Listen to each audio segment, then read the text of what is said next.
New Falcons starting quarterback Desmond Ridder just made his first start of the year.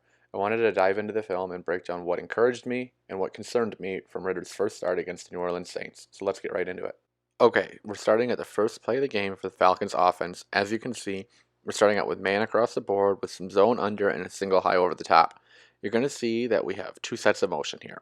I want to highlight the effects on the defense that these sets of motions are going to have.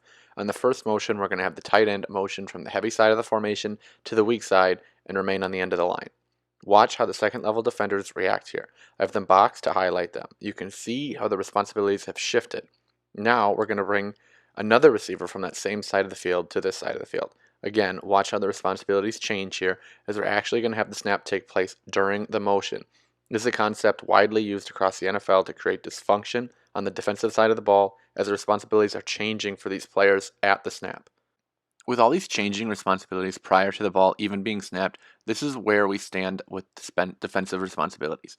We're manned up on the outside with a single high safety and some linebackers dropping over the middle for some middle field zone.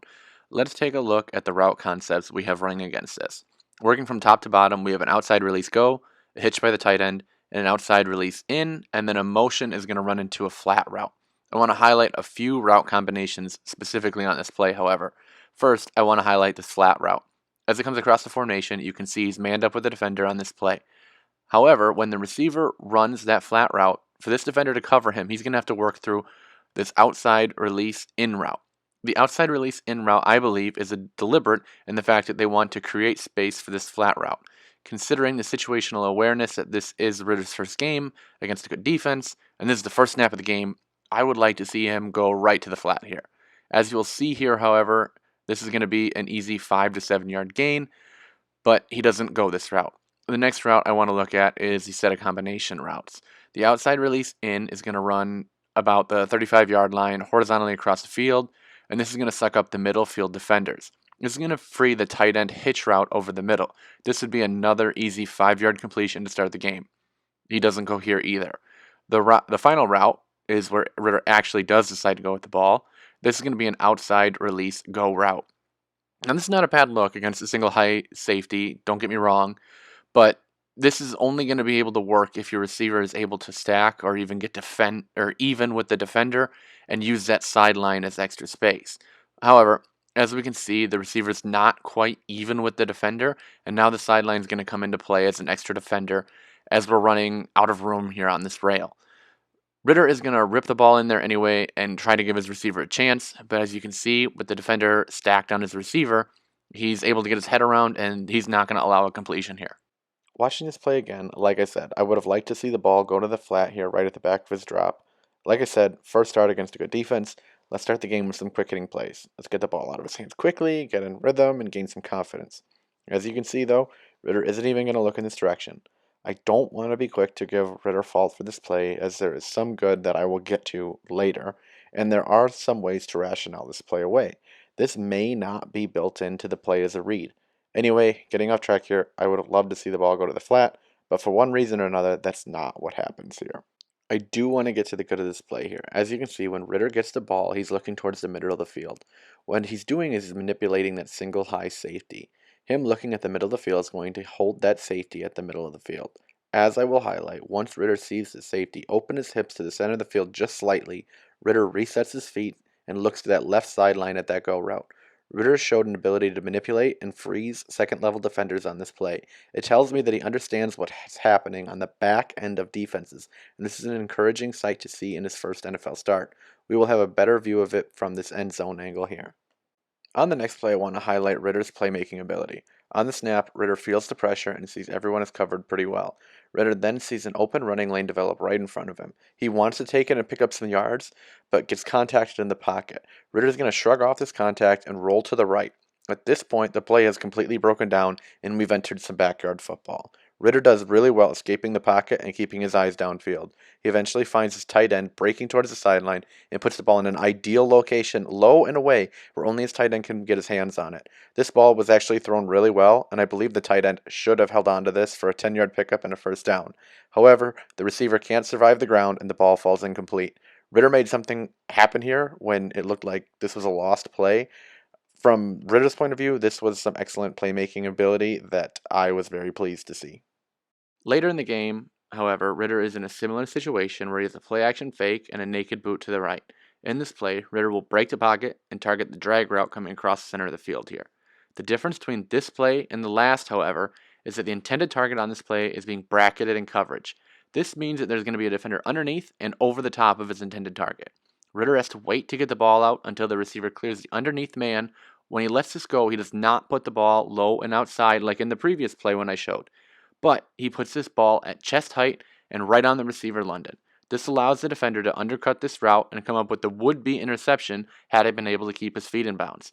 Again, this is Ridder trying to make a play, and while I appreciate that, the placement on this ball needs to be low and away, just as he demonstrated for us on the last play I broke down for you. I'm certain that these small details like this will get sharper as his career goes on, but ball placement is something to watch as his career progresses. As coming out of college, it was an area of his games where I had seen the most significant inconsistencies. On the next play, I want to show some of Desmond Ridder's accuracy. The defense is manned up with single high safety. The linebackers are going to bring pressure here. On offense, we have play action with a wheel route and a post to the field. From the other side of the formation, we're going to have a deep over and a flat coming across the formation. This flat is going to bluff a block on the blitzing linebackers before running its flat route. On the snap, Ridder is going to roll to the right, see the single high safety is rolling with the post, leaving no help for the deep over. Ridder has both his fullback open in the flat and London open in the deep over. Ridder is going to put this ball out to his top option, London, and put the ball in an excellent spot where London reels in this ball with one hand and makes an outstanding play. This catch was one heck of a play from one rookie to the other. On the next play, we're going to have a receiver motion to the other side of the field who's just going to turn this route upfield into the end zone. As you can see, the inside corner here is going to go over the top of the defense and carry with the receiver to the other side of the formation.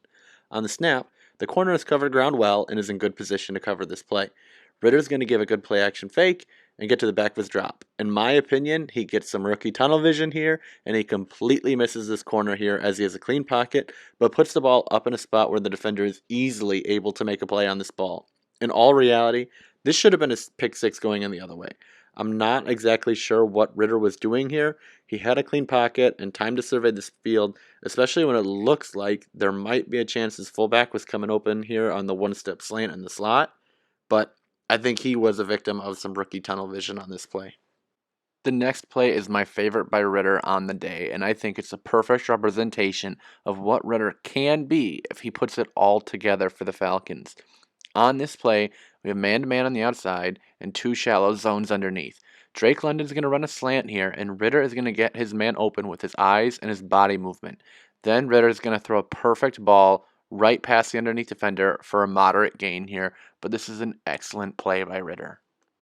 Watching this play from the end zone, I want you to see how Ridder opens his hips towards the sideline on this play.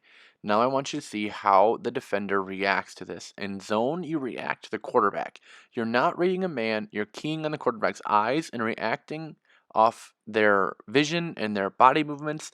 And on this play, we see that Ridder opens those hips to the sideline, and the second lever defender is going to react and step towards that sideline. This is because, little does he know, but Drake London is coming off of an inside slant right behind his back. Ridder realigns his body to center field and delivers a strike right down the middle to London. This play was made possible by Ridder using his eyes and body language to manipulate the defender to open this window to deliver the ball. This is the types of play that I hope to see more from Ridder the rest of the season. The last play I want to talk about is the last play of the game. The Falcons are trying to set up a short pass to Cordero Patterson here with blockers up the field to try to attempt to score a touchdown in the final 2 seconds. Unfortunately, the Saints see this coming and Patterson has a defender spying him. Ridder is going to tuck the ball and take off here. With no one other than Patterson actually running a route here, Ridder was left with no other option. Ridder here gets a nice chunk of yardage and is forced out of bounds, but time expired and the game was over. Ridder really didn't have any other options on this play except for attempting a lateral here, but regardless, this was a tough play to end a close divisional game on. In all, I think Ridder played okay in his first start. Atlanta lacks significant difference makers on offense as it is, especially with star tight end Kyle Pitts out, so this would be a tall task for any quarterback, let alone a rookie. I think that Ridder did some things well, but there's still plenty to learn and grow from, and I think that's exactly what he'll do. I look forward to watching it progress as the Falcons look to finish the 2023 season strong. But please tell me your thoughts on the video on Ridder's first start and where the Falcons are as a franchise as a whole. Please share your comments below. I'd love to hear your feedback. But that's all for today. Until next time, peace.